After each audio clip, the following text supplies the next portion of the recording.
Marami rin tayo ako sa amon pinagdadaanan. buhay at huwag tayo At may mga susuko. oras na nararamdam ko ang bigat.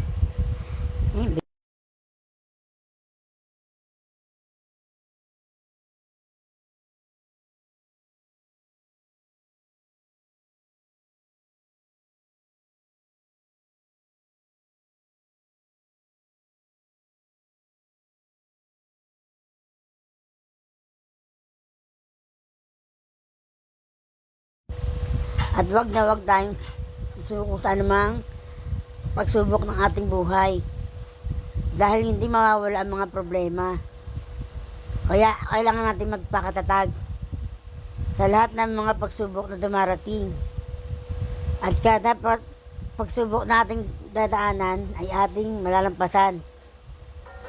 Basta't manalig at malampalataya tayo kay Lord, walang imposible sa kanyang kapangyarihan.